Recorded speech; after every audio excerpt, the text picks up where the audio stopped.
La peculiaridad por la cual, a mi juicio, el Imperio Romano es superior a todos los demás es la religión que en él se practica. Lo que en otras naciones sería considerado reprobable superstición, aquí en Roma constituye los cimientos del Estado. Todo lo que le atañe se reviste de tal pompa y hasta tal punto condiciona la vida pública y privada que nada podrá nunca hacerle competencia.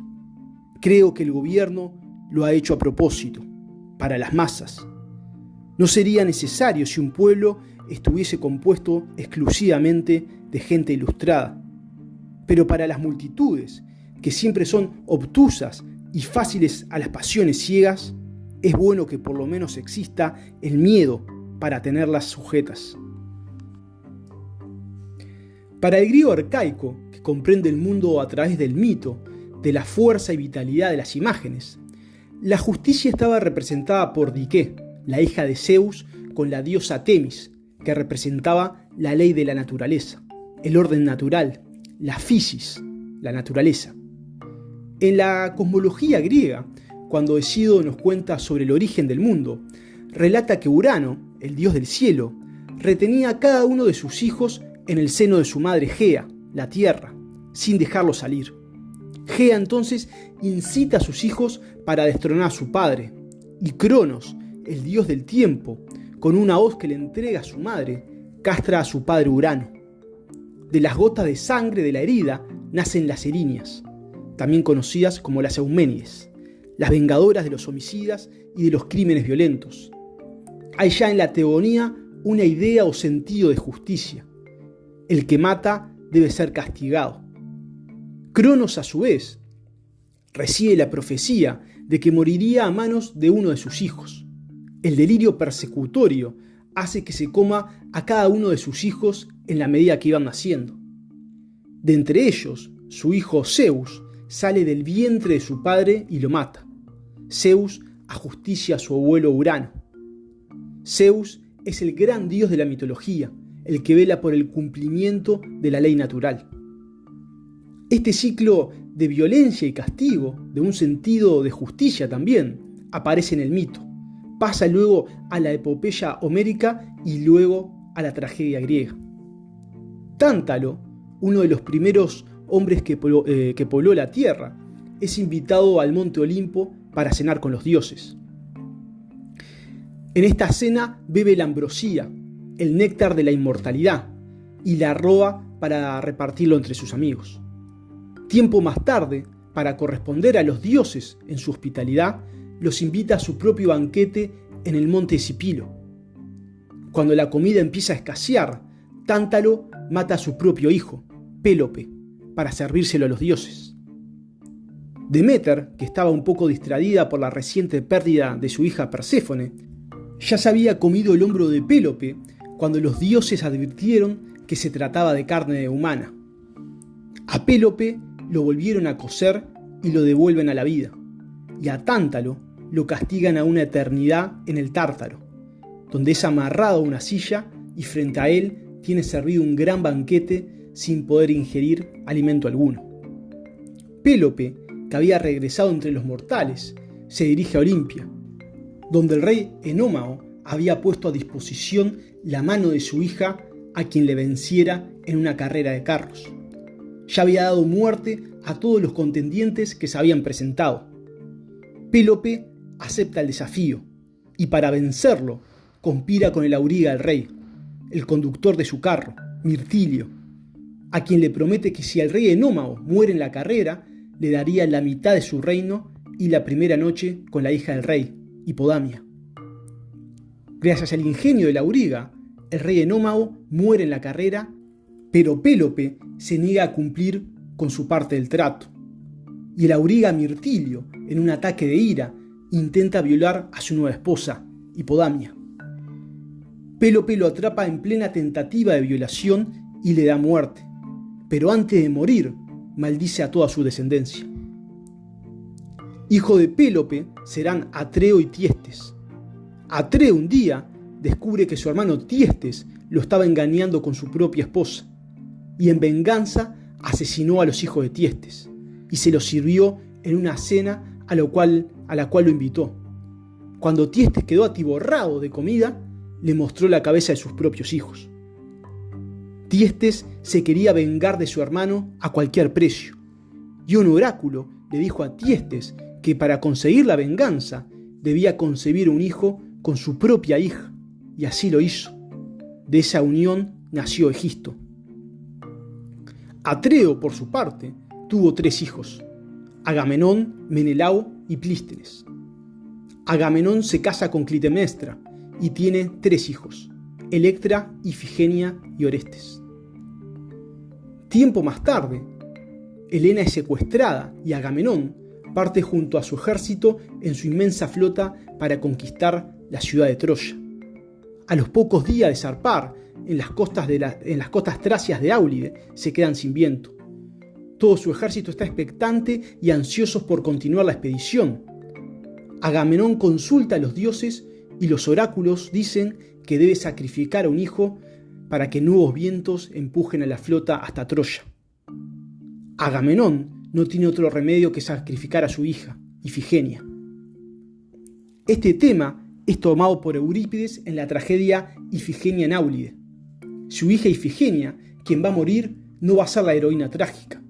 El héroe trágico es Agamenón, quien tiene que decidir. Agamenón se debate entre su amor paterno y sus deberes como jefe del ejército y la obediencia a los dioses. No quiere matar a su propia hija, quien le suplica que por favor no lo haga, así como también a Aquiles y su madre Clitemnestra. Pero no tiene otra alternativa. No puede desafiar a los oráculos. Es más sensato que Edipo en este sentido. Tampoco puede desafiar a su pueblo, que acata a los mismos. Esa es la tragedia de Agamenón. El pueblo lo acompaña en su dolor y en su decisión que no puede torcer. Este ejemplo se repite en la Biblia. Abraham recibe la orden de matar a su hijo Isaac. Un ángel detiene su mano en el preciso momento en que va a atravesar con un cuchillo su pecho, y su hijo se salva. Pero si nosotros juzgamos las intenciones sobre los resultados, entonces Abraham mató a su hijo. Pero bien, luego de sacrificar a su hija, Agamenón conquista Troya y vuelve triunfante a Argos. La historia que sigue la lleva Esquilo al teatro en su trilogía La Orestiada. De vuelta en su palacio, Clitemnestra, su esposa, lo guarda sedienta de venganza por la muerte de su hija Ifigenia. Clitemnestra y Egisto, su amante, el hijo de Tiestes con su propia hija, conspiran para matar a Agamenón. Antes de hacerlo, Clitemnestra duda, pero Egisto la incita a vengarse. Clitemnestra percibe un sentido de justicia, no quiere matar a su esposo, el padre de sus hijos, pero como dice Esquilo, algo la aguijonea a hacerlo. Y esto es lo trágico, no quiere matarlo, pero tiene que hacerlo. El sentido de justicia la impele a hacerlo. Mientras Agamenón está tomando un baño, Clitemnestra lo envuelve en un manto y, totalmente indefenso, le clava una daga en su pecho, dándole la muerte. Luego, y en la segunda parte de esta trilogía de Esquilo, sus propios hijos, Orestes y Electra, conspiran para matar a su propia madre, por haber dado muerte a su padre. Electra planifica la ejecución y cuando Orestes va a llevarla a cabo, duda. No quiere matar a su propia madre, pero Pílades le recuerda que hay un oráculo de Apolo que dice que debe vengarse a su padre. Orestes duda, se debate entre sus deberes. Orestes se convierte en el héroe trágico, quien finalmente acata el oráculo y se decide a matarla. Su madre le pregunta: «¿Tú, hijo mío, vas a matarme?». Orestes le dice: «Tú misma vas a matarte, no yo». Un sirviente dice: «Digo que el muerto está matando al vivo». Son sus propias acciones, la muerte de Agamenón, la que la condena. Orestes se convierte en un brazo de la justicia, en un brazo de los dioses. La tragedia se repite una vez más. No hay nada que pueda hacer para cambiar. Orestes ahora es perseguido por las Erinias, las diosas vengadoras de los crímenes, que nacieron de la sangre derramada de la herida de Urano. Son diosas oscuras, cuyos ojos derraman sangre y exigen su venganza con gritos ensordecedores.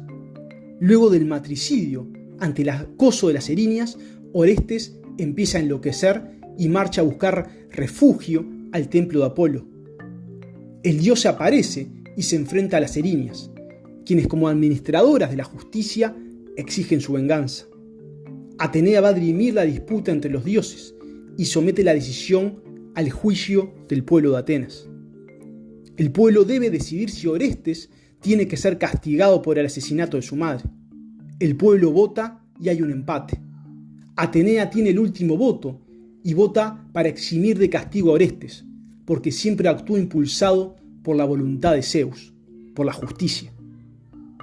El mito nos muestra cómo la justicia está por encima del hombre.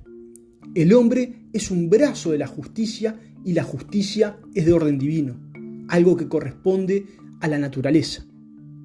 Tras cada muerte aparece alguien para vengar la misma, para restablecer un orden preexistente. El hombre tiene un sentido de justicia, pero esta justicia corresponde a los dioses.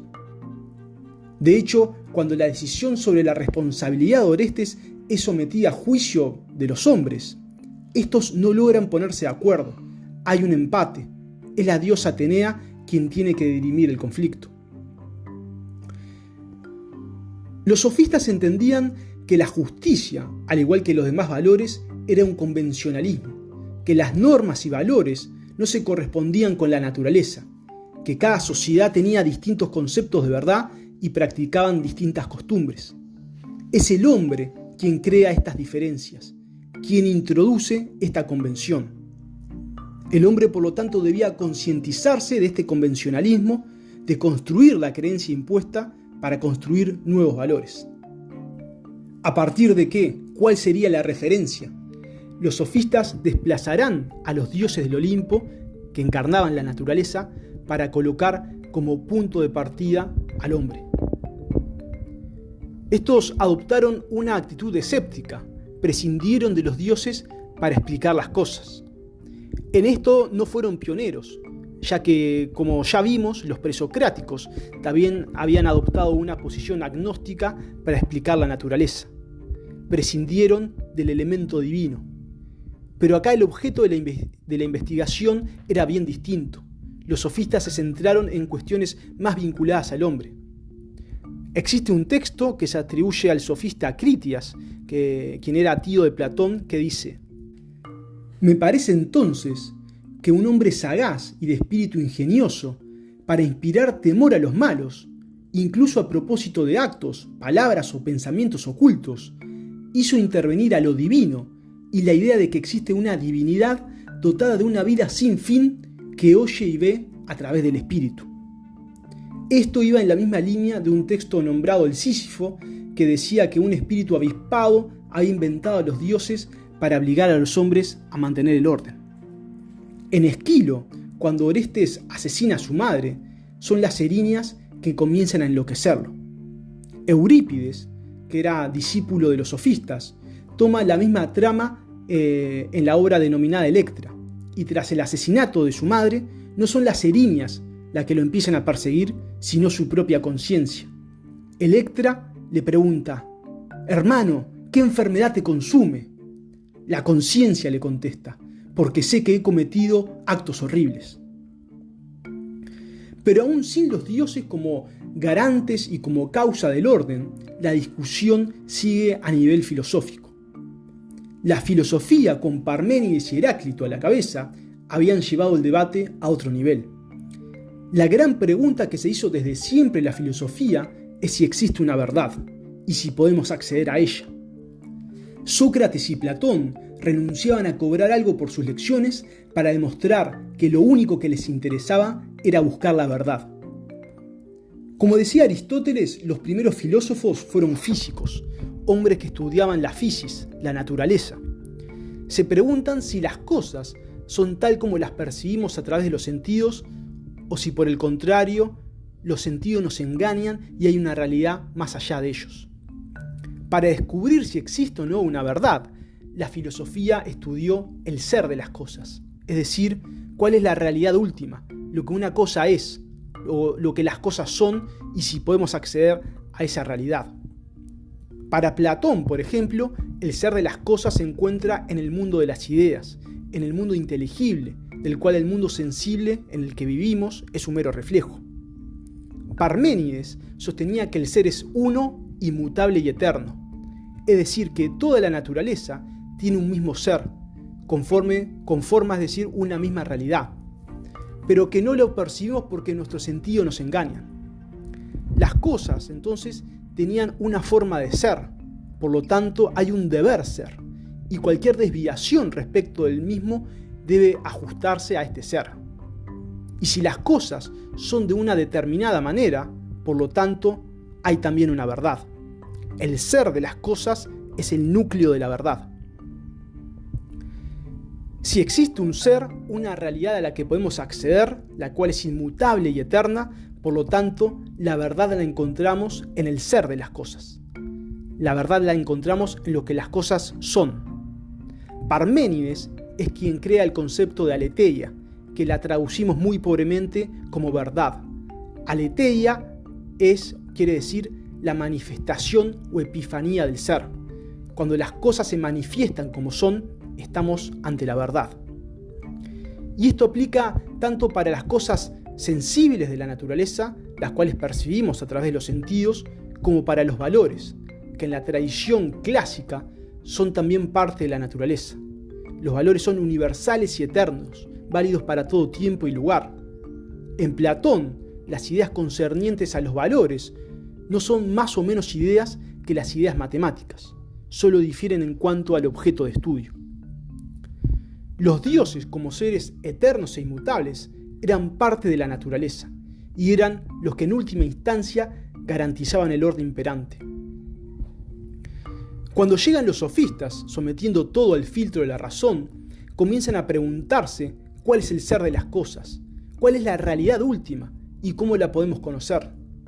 Si las cosas, si la naturaleza y los valores son absolutos, ¿dónde están escritos? ¿En qué lugar del cielo o de la tierra los encontramos? Y si cada pueblo ha ido a lo largo de su existencia cambiando sus costumbres y valores y además difieren de pueblo en pueblo, ¿cuál de ellos practica los valores y costumbres correctos, conforme al ser de las cosas y cómo se percatan de ellos? Los sofistas van a decir que si hay un ser, si hay una realidad que nos trasciende, no podemos acceder a ella. El hombre está limitado por sus propias facultades y no vemos ni percibimos las cosas tal como son, sino tal como somos nosotros, tal como nos parecen a los hombres. Lo bello, lo feo, lo justo, lo injusto, no son valores en sí, sino en relación al hombre. Un huracán, un tsunami, la erupción de un volcán que devasta una población o destruye una civilización entera, no es algo bueno o malo para el universo, feo o bello para la naturaleza, sino que es bello, feo, justo e injusto porque así le parece al hombre. Es conforme y en relación al hombre que se valoran las cosas. Dirá Protágoras entonces, el hombre es la medida de todas las cosas. Platón puede que haya llevado este argumento un poco al extremo y haga sostener a Protágoras que el hombre es singular, o sea, cada hombre, Juan, Pedro, Javier, sea la medida de las cosas y por lo tanto que cada uno tenga su verdad. Lo cual también puede llevar a un relativismo exagerado, que hoy en día se observa un poco en esa noción de lo que es la posverdad. Cada uno tiene su verdad y la verdad es algo que se construye. De todas formas, esto llevó a Platón a decir en sus obras, las leyes al final, la divinidad podría ser muy bien para nosotros, más que todo, la medida de todas las cosas. Con esa idea de que el hombre es la medida de todas las cosas, los sofistas renunciaban a la existencia de una verdad absoluta, o al menos a la posibilidad de conocerla. Y si los sofistas no fueron considerados filósofos, es porque entendían que no existía una verdad absoluta. El hombre, por lo tanto, no puede acceder, según los sofistas, a una verdad definitiva. La gran obsesión del ciudadano ateniense es regular la vida en comunidad. Para el ciudadano, la felicidad del individuo iba atada a la del Estado. Para lograr una vida en paz y en armonía, se hace indispensable el respeto hacia los demás y el reconocimiento de ciertos derechos. Un pueblo que toma las riendas de su destino, que elabora sus leyes y también las juzga, un pueblo que se gobierna a sí mismo, necesita tener un sentido de justicia. Los sofistas entonces se cuestionan si la justicia es algo absoluto, eterno e inmutable. ¿Cómo se conoce entonces esta justicia? ¿Cómo puede ser que las leyes y lo que es considerado justo cambie con el tiempo y de ciudad en ciudad? Para los sofistas, que no creían en una verdad absoluta, tampoco podía existir un concepto de justicia absoluto. Aparece nuevamente en torno a la discusión sobre qué es la justicia, la distinción filosófica que se hacía entre physis y nomos, es decir, entre naturaleza y convención. Esta distinción también es llevada al teatro por Sófocles, en su tragedia Antígona. En esta obra, tras la muerte de su hermano Polinices para obtener el trono de la ciudad de Tebas, su hermana Antígona quiere darle sepultura, pero Creonte, el nuevo rey de la ciudad, dicta una ley que prohíbe darle sepultura a Polinices por haber intentado obtener el trono por la fuerza, y establece que quien transgreda la ley será enterrado vivo. Antígona se debate entre cumplir las leyes de la piedad o las leyes de la ciudad, las leyes positivas. Finalmente decide enterrar a su hermano y Creonte la condena a la muerte. Antígona dice: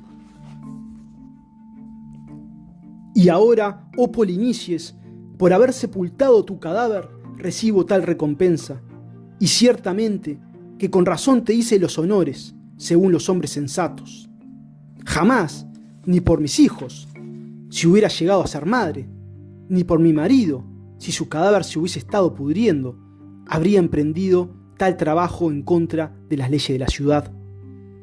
¿Y por qué razón digo esto? Marido, en verdad, si el mío moría, otro podría tener, y también hijos de otro varón, si se me privaba del que tuviera. Pero encerrados ya en el Hades, mi madre y mi padre, no es posible que pueda nacerme otro hermano. Y sin embargo, porque teniendo esto en cuenta te honré por encima de todo, le pareció a Creonte que había caído en falta y que mi atrevimiento merecía terrible castigo.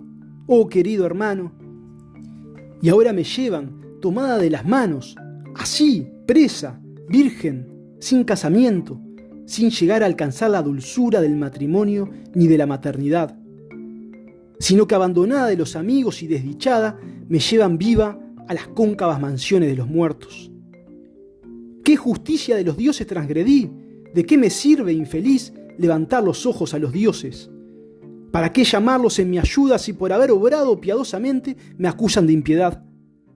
Porque si esto merece la aprobación de los dioses, reconoceré que sufro por haber pecado. Pero si son ellos los que pecan, no deseo que sufran otros malos que los que me hacen sufrir a mí injustamente. En una sociedad donde existía la esclavitud, donde los extranjeros no tenían los mismos derechos que los ciudadanos, ni tampoco lo tenían las mujeres, donde la sociedad estaba fuertemente estratificada, los sofistas dirían que la justicia, lo que se llama justicia, es el interés del más fuerte. Trasímaco diría: el hecho es que todos somos por naturaleza y nacimiento idénticos, griegos o bárbaros. Ninguno de nosotros ha sido distinguido en su origen como bárbaro o como griego, ya que todos respiramos aire por la boca y por las narices. Cada gobierno impone las leyes según le conviene. Esto es lo que afirmo, amigo mío, que en todas las ciudades lo justo es aquello que conviene al gobierno establecido. La justicia, entonces, responde al interés de los gobernantes, es decir, de los más fuertes. Calicles diría: por naturaleza se da que el más fuerte tiene siempre más que el débil. Solo los débiles, la masa, las naturalezas esclavas, se crean costumbres y leyes para protegerse con ellas. Pero cuando alguien realmente fuerte entra en escena, se apodera del poder. Los sofistas pondrían en crisis no solo la noción de verdad y de justicia, sino de los valores fundamentales de la sociedad. Como dice de Romilly, harían tabla rasa de los valores, para comenzar a construir una nueva moral, partiendo desde el hombre.